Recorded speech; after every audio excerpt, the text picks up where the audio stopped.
La llamada llegó al departamento de policía de Cornelius poco después de las 11 p.m.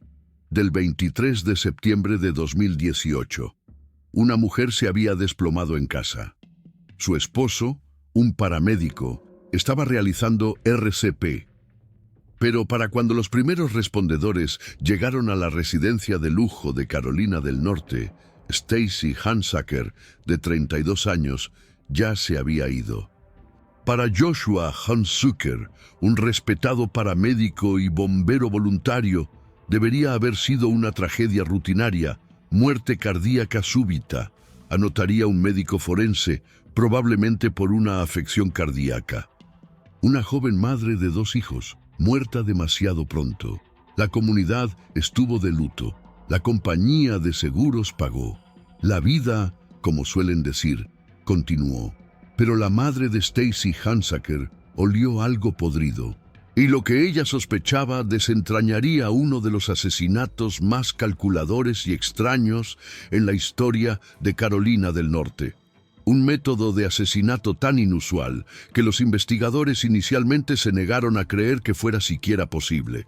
Joshua Lee Hansacker parecía tenerlo todo resuelto. Con una altura de poco más de 6 pies y una complexión atlética, el paramédico de 35 años había pasado toda su vida adulta en servicios de emergencia. Trabajaba para Mecklenburg MS, uno de los sistemas de emergencia médica más ocupados de Carolina del Norte, respondiendo a ataques cardíacos, accidentes automovilísticos y sobredosis en Charlotte y sus suburbios.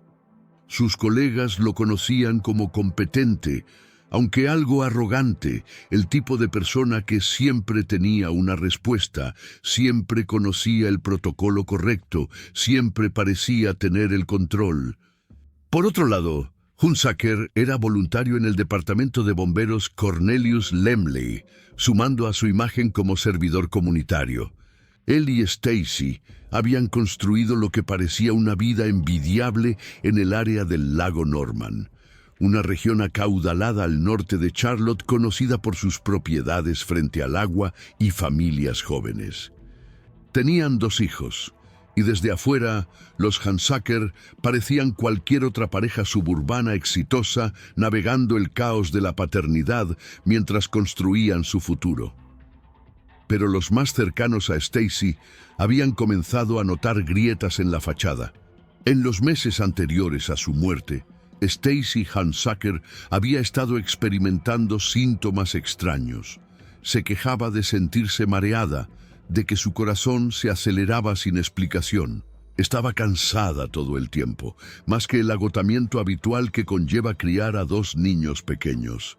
Sus amigos notaron que parecía rara.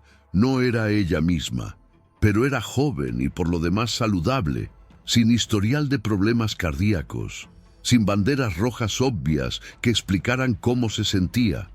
Stacy confió en su madre, Susie Robinson, que algo no estaba bien. No podía señalarlo con precisión, pero su cuerpo la estaba traicionando de maneras que no podía entender. Varias veces en esos meses finales se había sentido tan mal que se preguntó si necesitaba ver a un médico. Pero con 2 hijos y un hogar ocupado que manejar, siguió esforzándose, atribuyendo sus síntomas al estrés y el agotamiento. Joshua, con todo su entrenamiento médico, debería haberse preocupado. En cambio, según testimonios posteriores de miembros de la familia, pareció desestimar las quejas de su esposa. Lo que Stacy no sabía, lo que nadie sabía, era que su esposo tenía un secreto que habría explicado todo lo que ella estaba sintiendo. Y ese secreto estaba a punto de matarla. El 23 de septiembre de 2018 comenzó como cualquier otro domingo. Los Hansacker siguieron su rutina con los niños. Llegó la noche, y luego, sin previo aviso, Stacy colapsó. Joshua llamó inmediatamente al 911, identificándose como paramédico y declarando que su esposa estaba en paro cardíaco. Comenzó RCP, siguiendo los pasos que había realizado cientos de veces en su carrera. Cuando los paramédicos, sus propios colegas, llegaron a la escena, encontraron a Joshua atendiendo a Stacy, pero estaba claro que ella estaba más allá de salvarse. A pesar de los agresivos esfuerzos de reanimación, Stacy Hansacker fue declarada muerta. Para los paramédicos y policías que respondieron, había pocas razones para sospechar. Joshua era uno de ellos, un profesional médico capacitado que había hecho todo bien. Su esposa simplemente había muerto. Trágico, sí, pero no necesariamente sospechoso. Era joven, pero a veces los jóvenes tienen condiciones cardíacas no diagnosticadas. Sucede. En el hospital, la evaluación inicial apuntaba hacia muerte cardíaca súbita. Se realizaría una autopsia, procedimiento estándar para cualquier muerte inesperada, pero no había signos obvios de juego sucio, sin trauma, sin violencia, sin lucha. Joshua interpretó el papel del viudo devastado.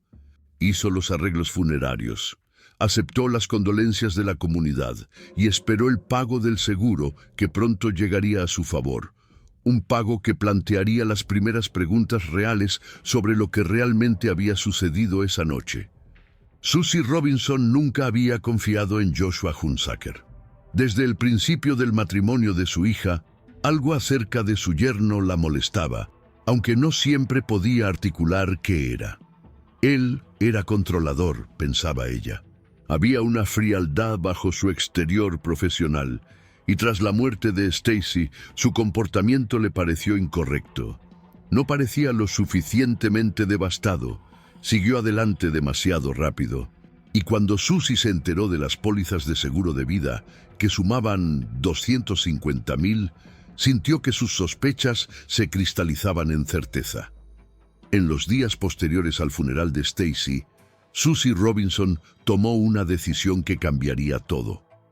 Se contactó con Mecklenburg MS, el empleador de Joshua, y les dijo sin rodeos, ella creía que Joshua había asesinado a su hija.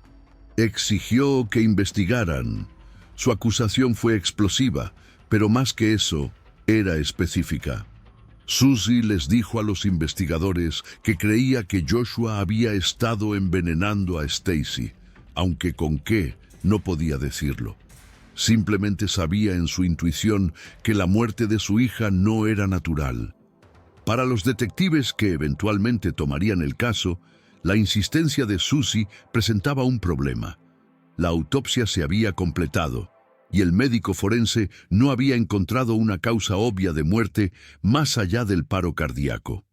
No se detectó veneno en el examen toxicológico de rutina, sin evidencia física de asesinato, solo la intuición de una madre y una póliza de seguro que, aunque sustancial, no era tan inusual para una familia con hijos pequeños.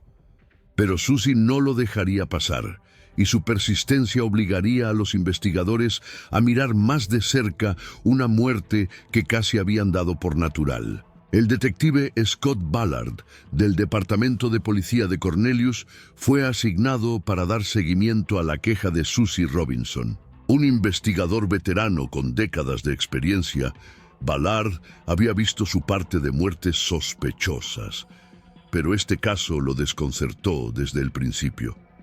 Todo sobre la muerte de Stacy Hansacker parecía natural. La autopsia reveló un corazón que simplemente se había detenido. No había drogas en su sistema más allá de niveles terapéuticos normales. No había signos de trauma o lucha. Pero Ballard había aprendido a confiar en el instinto de una madre. Y cuando comenzó a indagar en la situación financiera de los Hansacker, descubrió algo que lo hizo sentarse y prestar atención.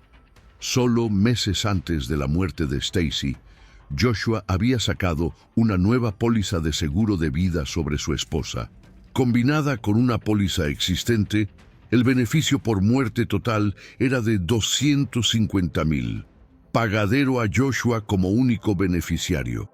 El momento era sospechoso, pero no necesariamente criminal. La gente saca pólizas de seguro todo el tiempo. Es prudente, especialmente para padres de niños pequeños. Lo que llamó la atención de Ballard fue el comportamiento de Joshua después de la muerte de Stacy. En cuestión de semanas, antes de que el cuerpo de su esposa estuviera siquiera frío, Joshua había comenzado el proceso de reclamar el dinero del seguro. Parecía ansioso, casi impaciente, por cobrar. No hubo un período de duelo ni vacilación. Solo un hombre de negocios ejecutando una transacción. Ballard solicitó el informe completo de la autopsia y comenzó a entrevistar a miembros de la familia, amigos y colegas. Comenzó a surgir una imagen de un matrimonio que no era tan perfecto como parecía. Varias personas mencionaron que Stacy se había sentido mal en los meses anteriores a su muerte. Se había quejado de mareos, náuseas y palpitaciones cardíacas. En ese momento, todos asumieron que solo estaba estresada o posiblemente enfermándose de algo. Pero ahora, con la ventaja de la retrospectiva y una muerte sospechosa, esos síntomas adquirieron un nuevo significado siniestro. La investigación de Ballard podría haberse estancado si no fuera por una pieza de evidencia inusual que surgió de la autopsia. El médico forense había preservado muestras de sangre y tejido del cuerpo de Stacy, procedimiento estándar en cualquier muerte inexplicada. Estas muestras habían sido sometidas a un examen toxicológico de rutina, que había salido negativo para venenos comunes, drogas ilegales y medicamentos recetados en niveles tóxicos.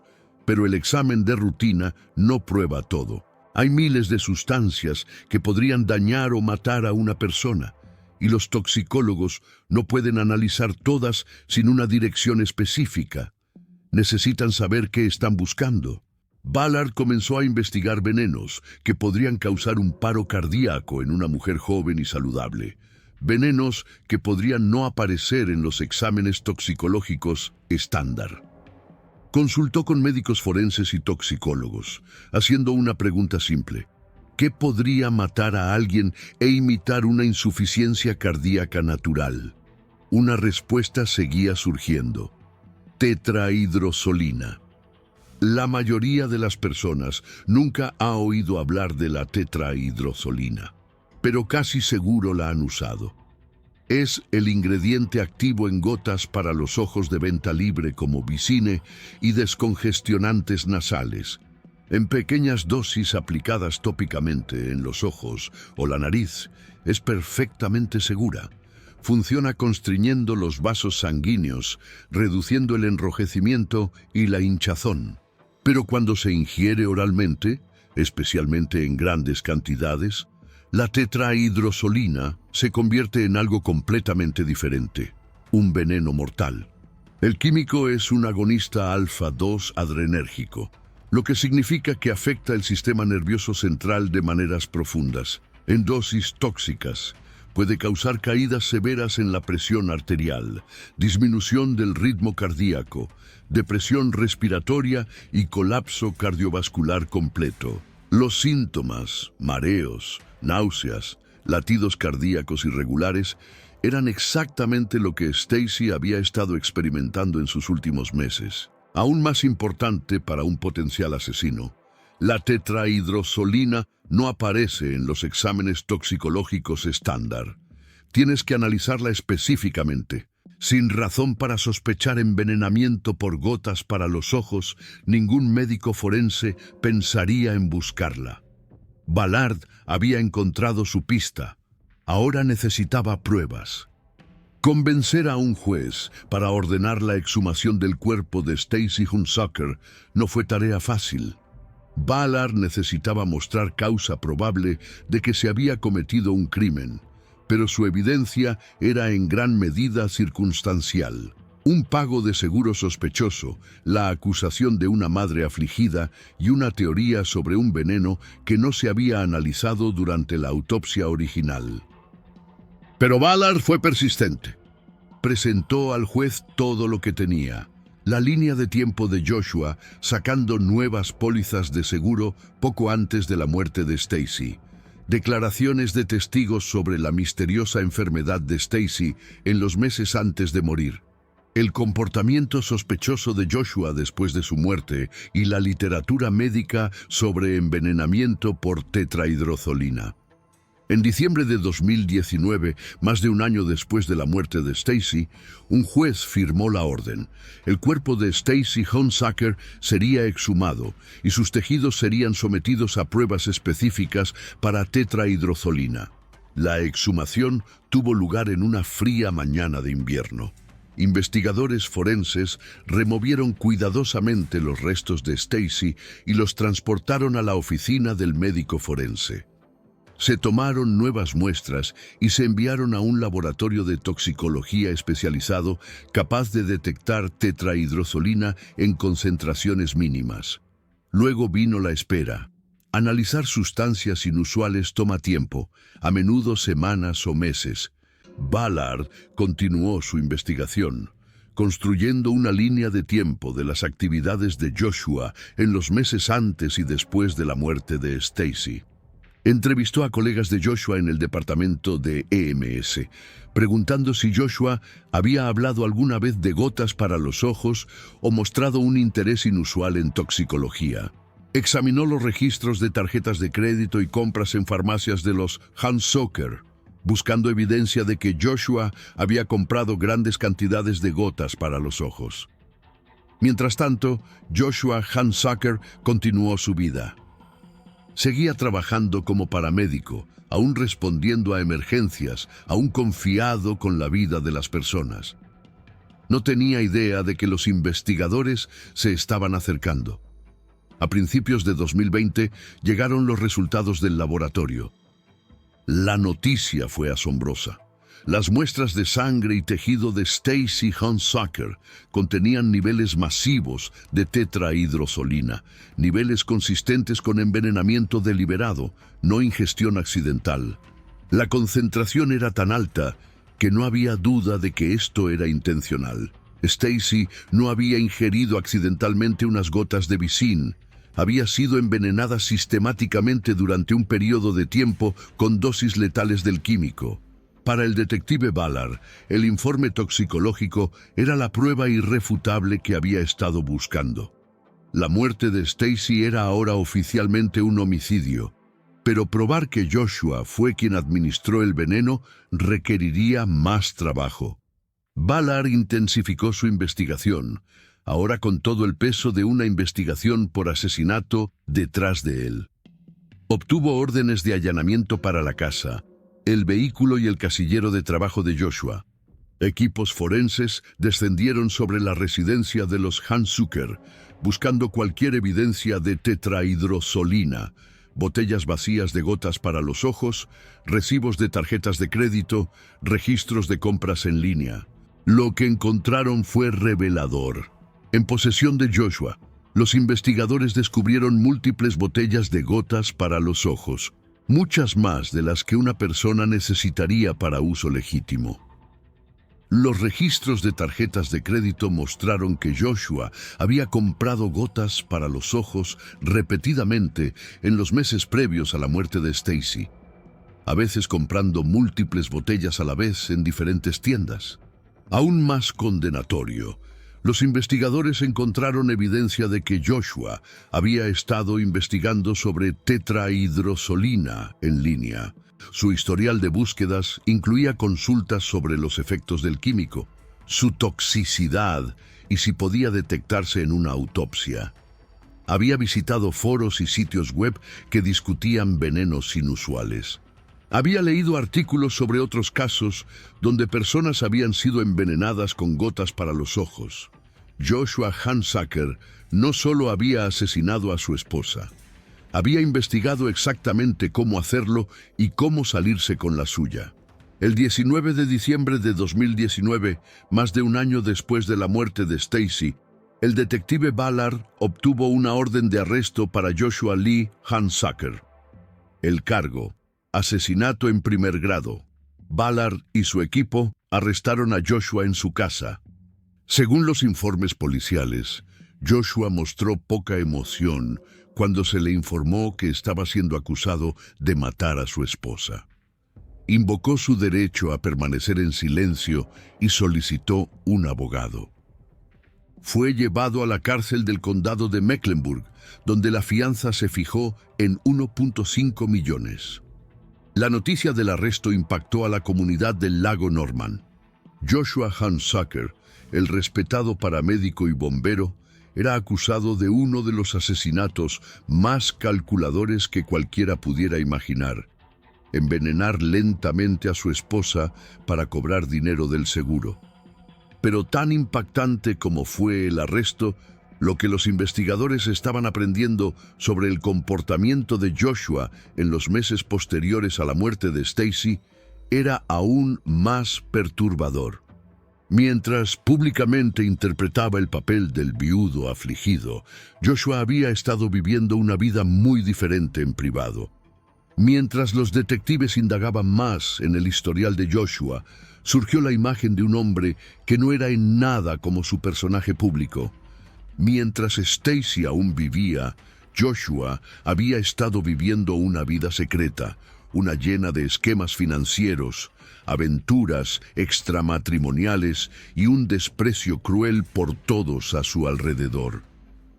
Los registros financieros revelaron que Joshua estaba ahogado en deudas. A pesar de su ingreso estable como paramédico, había acumulado decenas de miles de dólares en facturas de tarjetas de crédito, préstamos personales y otras obligaciones.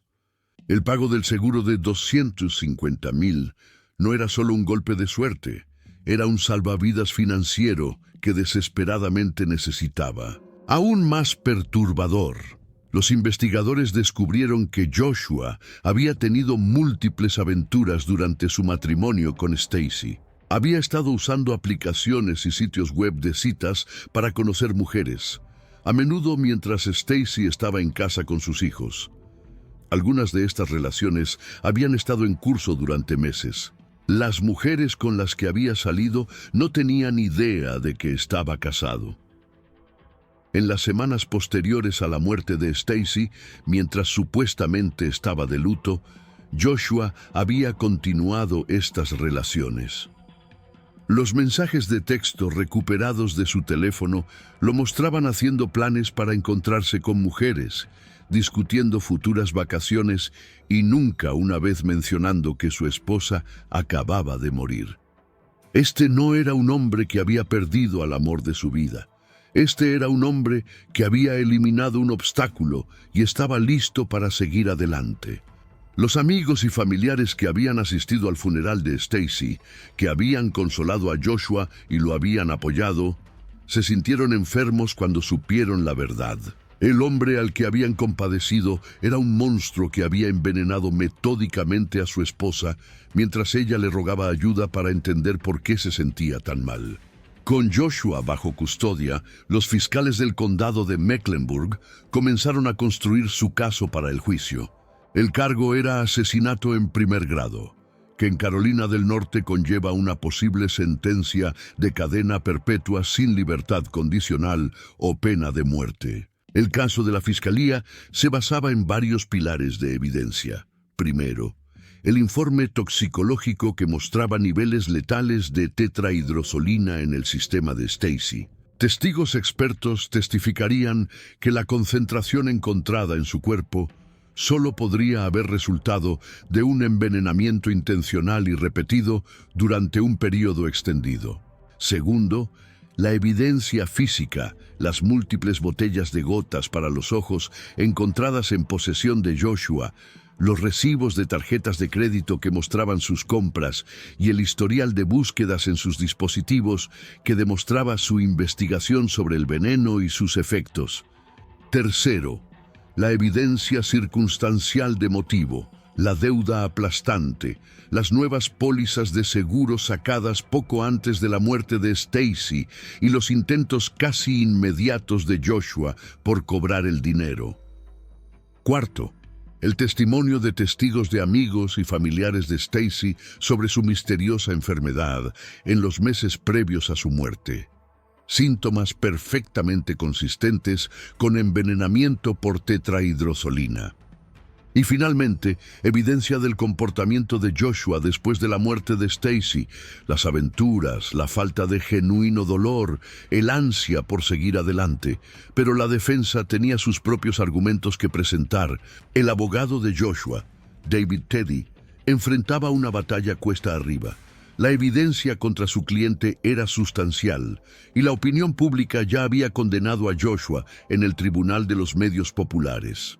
Pero Teddy era un abogado defensor penal experimentado y comenzó a encontrar agujeros en el caso de la fiscalía. El argumento principal de la defensa era que, si bien efectivamente se había encontrado tetrahidrosolina en el cuerpo de Stacy, no había evidencia directa de que Joshua la hubiera administrado. Las gotas para los ojos encontradas en su casa y auto podían explicarse como compras legítimas para uso personal. El historial de búsquedas podía explicarse como curiosidad médica general. Después de todo, Joshua era un paramédico con interés profesional en toxicología y medicina de emergencia. Teddy argumentó que el caso de la fiscalía se basaba enteramente en evidencia circunstancial. Sí, Joshua tenía problemas financieros. Sí, había sacado un seguro sobre Stacy, pero nada de eso probaba que la hubiera envenenado. La defensa sugirió explicaciones alternativas. ¿Podría Stacy haber ingerido accidentalmente tetrahidrosolina ella misma? ¿Podría haber estado usando gotas para los ojos excesivamente por alguna razón y haberse envenenado accidentalmente? La defensa también atacó la línea de tiempo, señalando que no había evidencia precisa sobre cuándo había ocurrido el envenenamiento o cuántas dosis había recibido Stacy. Sin testigos del envenenamiento real, sin evidencia de video o una confesión, ¿cómo podría el jurado estar seguro, más allá de una duda razonable, de que Joshua era responsable? Cuando la selección del jurado comenzó a fines de 2021, ambos bandos sabían que esta sería una batalla librada sobre evidencia médica, testimonio de expertos y la disposición del jurado a condenar basándose en evidencia circunstancial, sin importar cuán condenatoria pareciera esa evidencia. El juicio de Joshua Hunsaker comenzó en la Corte Superior del Condado de Mecklenburg con un intenso escrutinio mediático. El caso había captado atención nacional.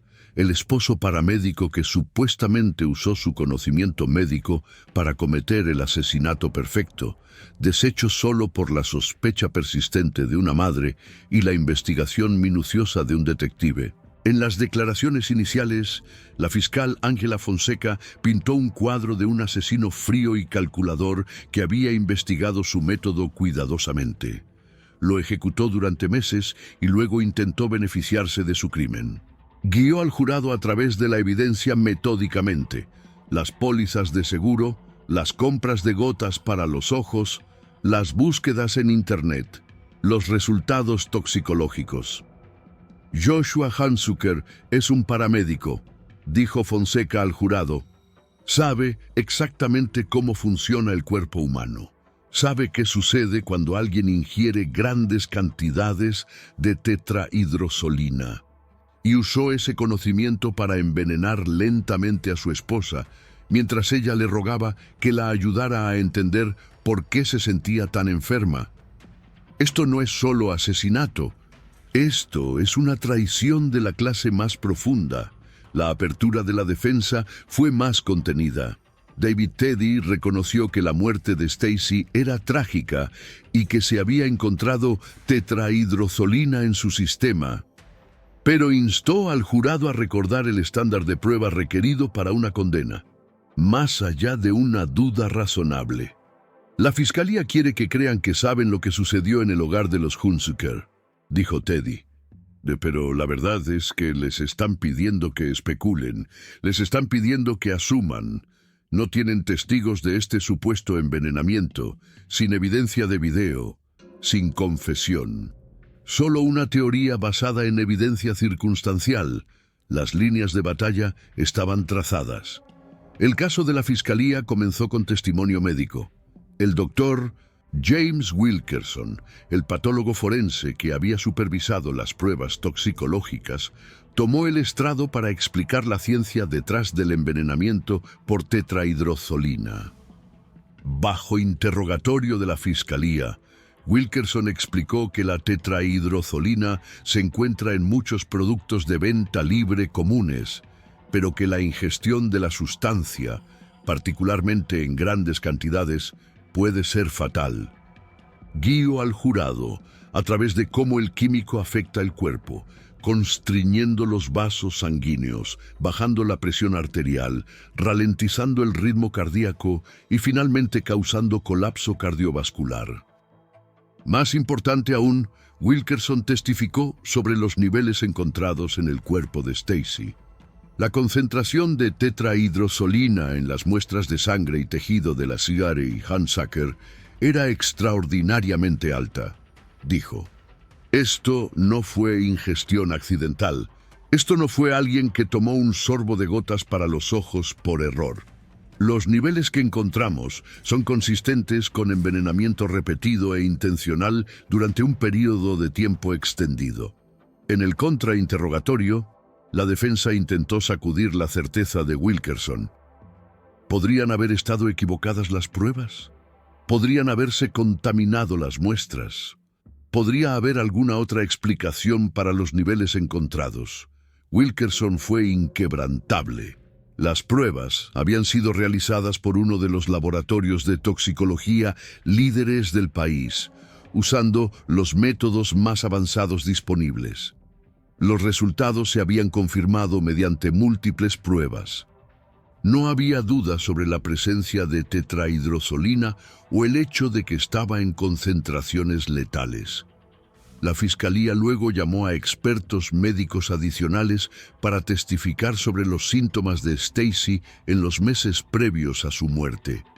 Un cardiólogo explicó que los mareos, palpitaciones cardíacas y náuseas que Stacy había experimentado eran síntomas clásicos de envenenamiento por tetrahidrozolina, no enfermedades cardíacas ni ninguna otra causa natural. Quizás el testimonio más dañino llegó cuando los fiscales presentaron evidencia de los dispositivos electrónicos de Joshua. Un analista forense informático guió al jurado a través del historial de búsquedas de Joshua en los meses anteriores y posteriores a la muerte de Stacy. Las búsquedas pintaron un cuadro escalofriante de un hombre planeando y ejecutando un asesinato. Joshua había buscado envenenamiento por tetrahidrozolina. ¿Pueden las gotas para los ojos matarte? Síntomas de ataque cardíaco. ¿Y cuánto tiempo tarda el veneno en salir del cuerpo? Había visitado sitios web que discutían casos famosos de envenenamiento y había leído revistas médicas sobre venenos indetectables. Aún más perturbadoras fueron las búsquedas realizadas después de la muerte de Stacy. ¿Puede la autopsia detectar veneno de gotas para los ojos? ¿Proceso de investigación de seguros? ¿Y cuánto tiempo antes de que pague el seguro? La Fiscalía argumentó que esto era evidencia clara de premeditación y conciencia de culpa. Joshua no solo había envenenado a su esposa, había investigado cómo hacerlo, monitoreado si lo atraparían y planeado las consecuencias financieras. La defensa intentó contextualizar estas búsquedas como curiosidad profesional de un paramédico que trataba con emergencias médicas a diario.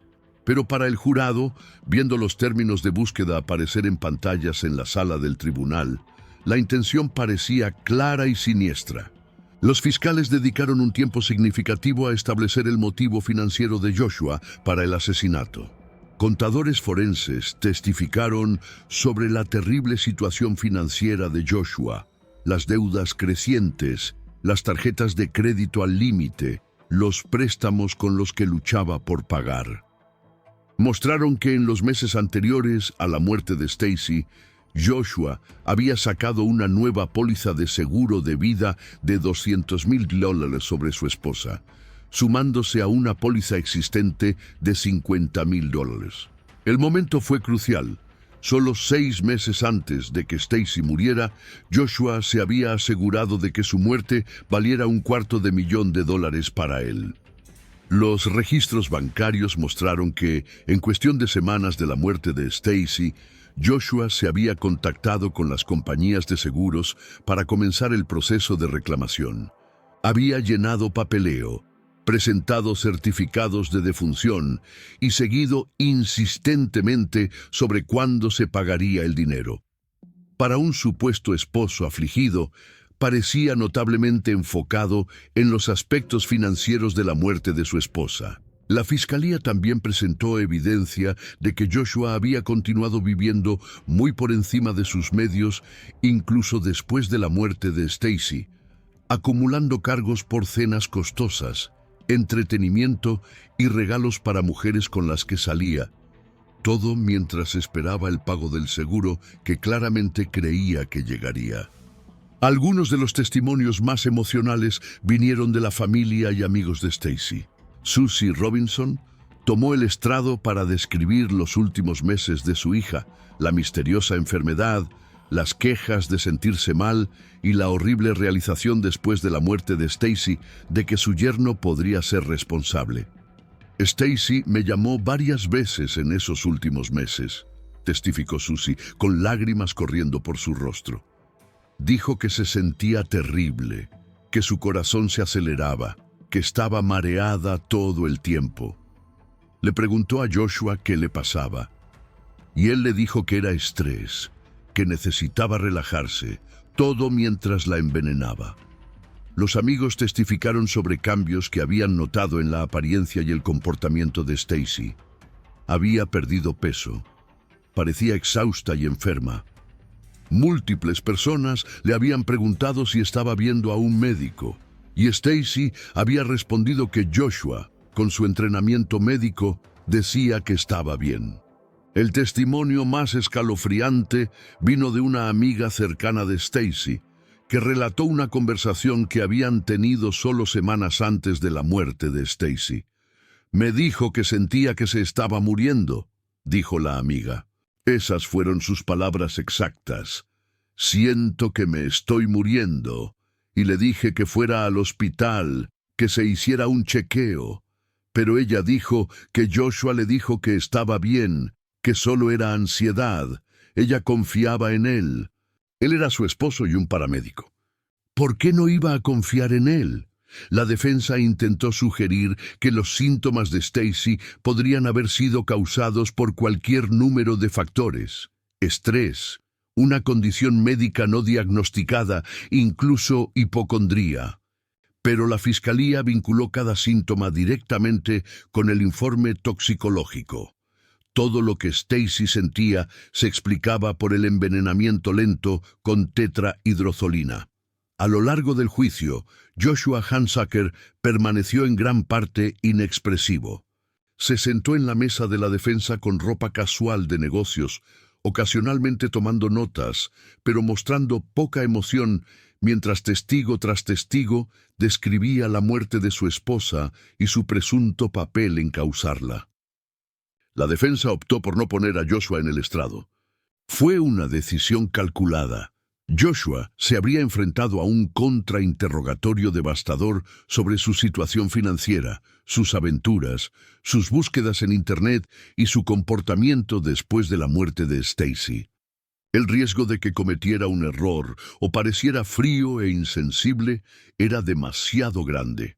En cambio, la estrategia de la defensa se centró en atacar la evidencia de la fiscalía y crear duda razonable. Llamaron a sus propios testigos expertos para sugerir que los resultados toxicológicos, aunque preocupantes, no probaban definitivamente que Joshua hubiera administrado el veneno. Argumentaron que había lagunas en la investigación, sin testigos del envenenamiento real, sin evidencia física de que Joshua obligara a Stacy a ingerir algo. La defensa también intentó humanizar a Joshua, llamando a testigos de carácter que testificaron sobre su dedicación como paramédico, su trabajo voluntario con el Departamento de Bomberos y su papel como padre. Pero estos testimonios sonaron huecos frente a la montaña de evidencia que sugería que había asesinado sistemáticamente a su esposa por dinero. Después de semanas de testimonio, el juicio pasó a los argumentos finales. La fiscalía fue primero, y Ángela Fonseca entregó un resumen metódico y devastador de la evidencia. Recordó al jurado el informe toxicológico, la prueba innegable de que Stacy había sido envenenada con niveles letales de tetrahidrosolina.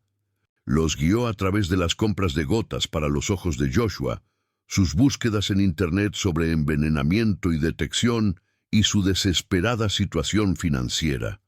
Relató los síntomas de Stacy en sus últimos meses. Síntomas que coincidían perfectamente con el envenenamiento por tetrahidrosolina. Joshua Hunsaker es un paramédico, dijo Fonseca. Se gana la vida salvando vidas. Pero usó ese mismo conocimiento para quitar una vida, la vida de su esposa. Sabía exactamente lo que estaba haciendo. Lo investigó, lo planeó, lo ejecutó y luego intentó beneficiarse de ello. Señaló las pólizas de seguro, los rápidos intentos por cobrar el dinero y el comportamiento de Joshua en las semanas posteriores a la muerte de Stacy. Este no es el comportamiento de un esposo afligido. Este es el comportamiento de un hombre que obtuvo lo que quería. El argumento final de la defensa se centró en la duda razonable. David Teddy reconoció que la evidencia era preocupante, pero insistió en que la evidencia preocupante no era lo mismo que prueba más allá de una duda razonable. Sí, Joshua tenía problemas financieros. Mucha gente tiene problemas financieros. Eso no los convierte en asesinos, argumentó Teddy. Sí, tenía pólizas de seguro sobre su esposa. Muchas parejas tienen pólizas de seguro mutuo. Eso es planificación responsable, no evidencia de asesinato. Atacó la falta de evidencia directa, sin testigos, sin video, sin confesión. La fiscalía quiere que llenen los vacíos con especulación. Pero así no funciona nuestro sistema de justicia. Si tienen duda razonable, sobre si Joshua administró este veneno, deben declararlo no culpable. Fue un esfuerzo valiente, pero ambos bandos sabían que la evidencia había sido abrumadora. Después de recibir sus instrucciones del juez, el jurado se retiró a deliberar. La espera fue agonizante para todos los involucrados, la familia de Stacy, esperando justicia, los partidarios de Joshua manteniendo la esperanza de una absolución y la comunidad observando para ver si un paramédico sería condenado por usar su conocimiento médico para cometer asesinato. El jurado deliberó por menos de 3 horas. Cuando regresaron a la sala del tribunal, la tensión era palpable. La presidenta del jurado se puso de pie y entregó el formulario del veredicto al alguacil, quien lo pasó al juez. El juez lo revisó en silencio, su rostro impasible, luego lo devolvió para que se leyera en voz alta. En el asunto del Estado de Carolina del Norte contra Joshua Lee Hunsaker sobre el cargo de asesinato en primer grado, nosotros, el jurado, declaramos al acusado culpable. La sala del tribunal estalló. La madre de Stacy colapsó en lágrimas, rodeada por miembros de la familia. Joshua mostró emoción por primera vez durante el juicio, su rostro cayendo cuando el peso del veredicto lo golpeó. Sus abogados inmediatamente solicitaron un juicio nulo, pero el juez negó la moción. Joshua Lee Hunsaker había sido declarado culpable de asesinar a su esposa envenenándola con gotas para los ojos. El paramédico modelo, el respetado primer respondedor, el hombre en quien se confiaba para salvar vidas, había sido expuesto como un asesino a sangre fría que había matado lentamente a la madre de sus hijos por dinero del seguro. Mientras los alguaciles llevaban a Joshua de la sala del tribunal con esposas, Susie Robinson habló con los periodistas en los escalones del tribunal. Stacy confiaba en él, dijo, su voz quebrándose. Ella lo amaba. Le pidió ayuda cuando se sentía enferma, y todo el tiempo. Él era quien la estaba enfermando, pero ahora hay justicia. Finalmente, hay justicia para mi hija. El juez programó la sentencia para 6 semanas después, donde Joshua enfrentaría la posibilidad de cadena perpetua sin libertad condicional por su calculado y metódico asesinato de Stacy Hunsaker.